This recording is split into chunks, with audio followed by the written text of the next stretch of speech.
My name is Garrett, and I used to think my marriage was unshakable.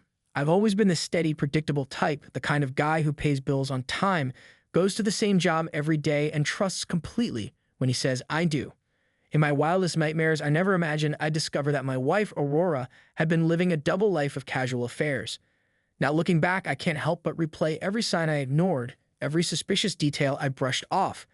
Here's how it all unraveled, how I found out she'd been cheating on me with multiple men, and how it led to the end of our marriage. A subtle shift. I first noticed a change in Aurora's demeanor about 6 months ago. She became oddly secretive with her phone, locking it with a new passcode. She started wearing perfume to run mundane errands, claiming she just wanted to feel nice. I remember joking with her. Are you meeting the queen in the grocery store? She'd laugh it off, but her eyes darted away, refusing to meet mine. At the time, I told myself not to be paranoid.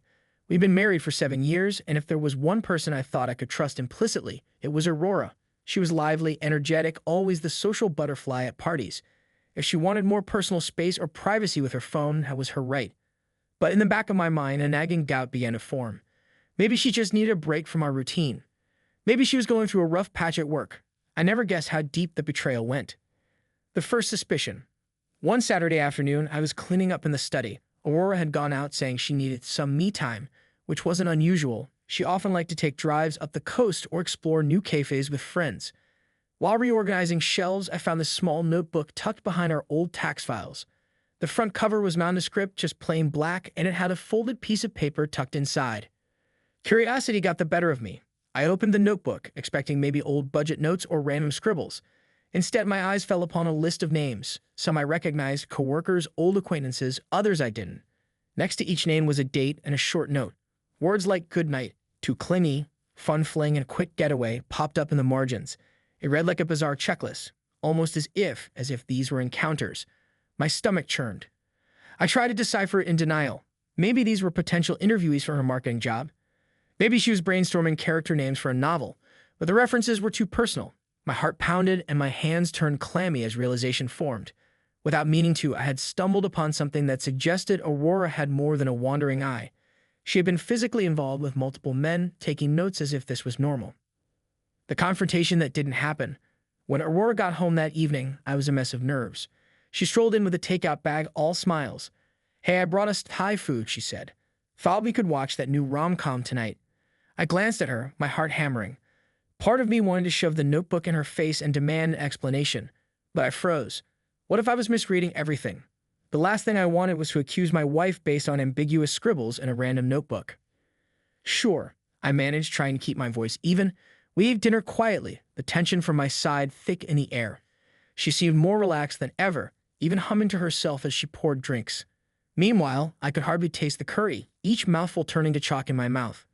That night, she curled up on the couch next to me, leaning her head on my shoulder. I flinched, feeling nauseated that I was letting her pretend everything was normal, but I told myself I needed more information before I blew up our life. Looking for answers, over the next week, I became something I'd never been before, suspicious, watchful, almost detective-like. I checked phone records in secret, I eyed her text messages over her shoulder, and I paid attention to every little comment she made about her day. Some nights, I'd lie awake, staring at the ceiling, wondering if our entire marriage had been a facade.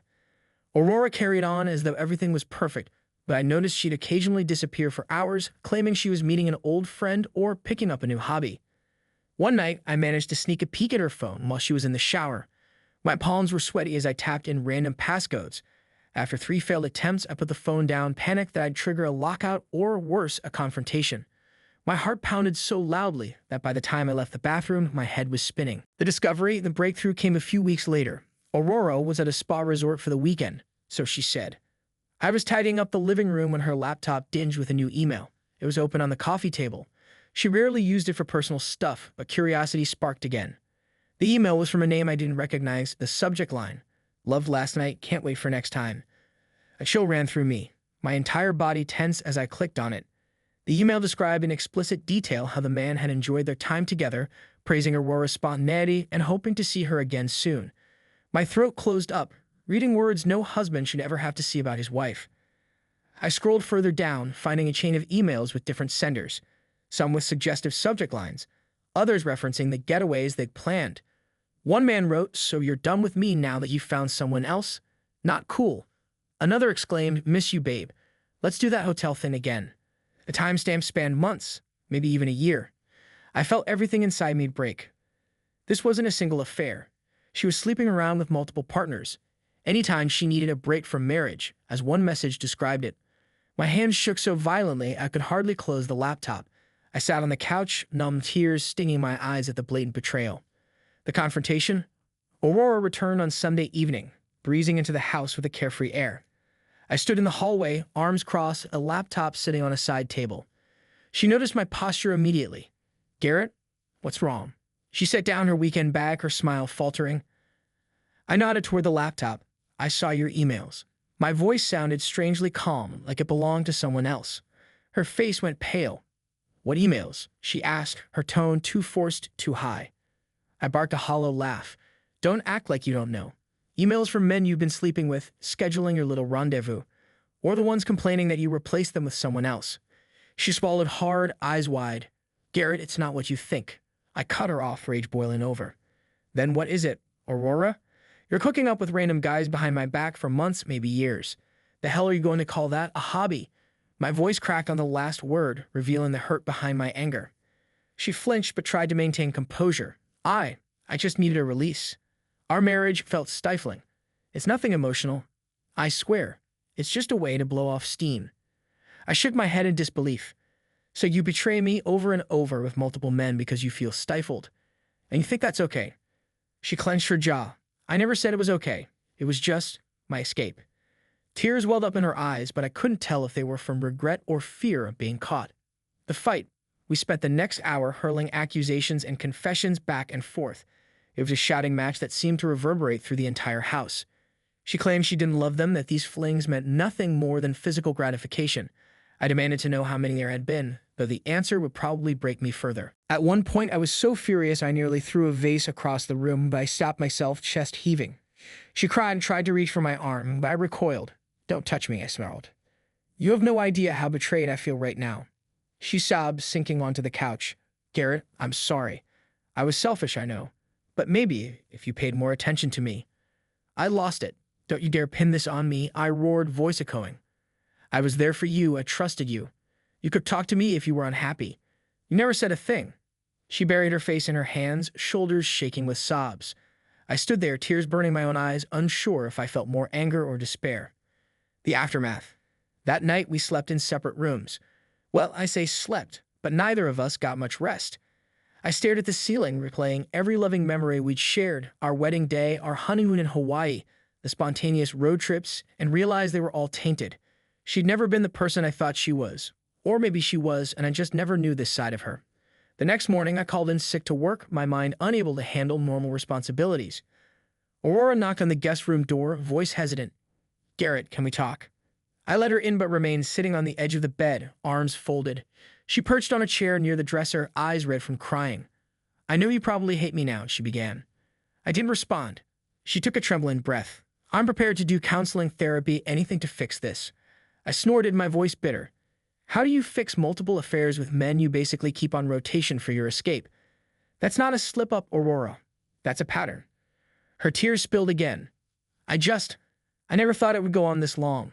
I felt trapped in the day-to-day routine of marriage and I needed excitement. It was never about love. I still love you." I shook my head, the words hollowing me out. "You have a funny way of showing it." The decision. After a week of tense standoffs, tearful pleas from Aurora, and sleepless nights, I made an appointment with a divorce attorney, a quiet, older man named Samuel who had a calm demeanor.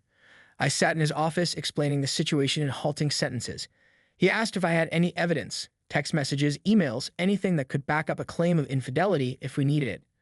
I produced the printed emails and a few screenshots I'd taken from Aurora's laptop. My hands shook as I laid them on the table. "This is enough, right?" I asked, voice raw. He nodded gently. "More than enough. But are you certain this is the path you want to take?" I swallowed hard, tears burning. "She's been with multiple men repeatedly.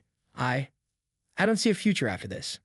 He handed me tissues with a sympathetic look. "I understand," he said simply. Then we discussed property, finances, everything that needed to be sorted in a divorce. Each detail hammered home the finality of what I was doing. The final argument. When I came home that evening and told Aurora I'd hired an attorney, a numbness settled over us. We didn't fight this time, just had a resigned conversation. She asked if we could do mediation, maybe salvage some civility in the split. I shrugged, exhausted. Sure, I said, if you want to avoid a long court battle. But I'm not changing my mind about ending this. We talked about dividing the house, the car, the joint accounts. We had no kids, which was a small mercy. She insisted she didn't want to fight me for anything. I'm the one who messed up, she admitted, voice hollow. I don't deserve anything more than the basics. I sighed, a pang of sadness mixing with anger. It's not about deserving. It's about finalizing. Let's just do what's fair. The divorce, in the weeks that followed, we sold the house, an act that felt like burying all the memories we'd built there. I moved into a small apartment near my workplace. Aurora said she'd crash with a friend until she figured out her next steps. Our lawyer hammered out the final divorce agreement with input from both of us. We parted ways financially, dividing our savings and personal possessions. On the day we signed the papers, the air in the attorney's office was suffocating. Aurora looked pale, a shadow of the vibrant woman I used to know. She tried to catch my eye, maybe searching for a sign that I might reconsider. I refused to meet her gaze, my heart too shattered to handle a flicker of hope. With a few strokes of a pen, we dissolved 7 years of marriage. I walked out feeling simultaneously lighter and more desolate than ever. Epilogue. Now I'm alone in my new apartment where the silence feels both punishing and liberating. Sometimes I wonder if I could have handled things differently, if therapy, a deeper conversation, or some major compromise might have saved our relationship. But I also know Aurora's affairs weren't a one-time mistake. They were a pattern of disrespect and deceit. I try not to dwell on how everything ended, though it's impossible to forget. The mind replays the painful revelations, the feeling of my world collapsing as I read those emails, the rage and heartbreak in that final confrontation. Still, day by day, I'm learning to breathe again, to navigate life without her presence. I keep telling myself it's better to be alone than trapped in a marriage built on lies. Sometimes I question if I'll ever fully trust someone again. But deep down, I know I made the only choice that made sense, to walk away from a woman who found escape in multiple affairs, leaving me to pick up the pieces of the life I thought we shared. So that's my story, the one I never wanted to tell. I lost my wife, my home, and my sense of certainty about the future. Yet despite the pain, I hold on to a flicker of hope that someday I'll find a relationship grounded in honesty and respect, everything Aurora's secret double life lacked. If nothing else, I've learned that true commitment means facing dissatisfaction head-on together, not running off to find a new fling whenever marriage feels too real. And with that, I close this chapter, stepping into the unknown.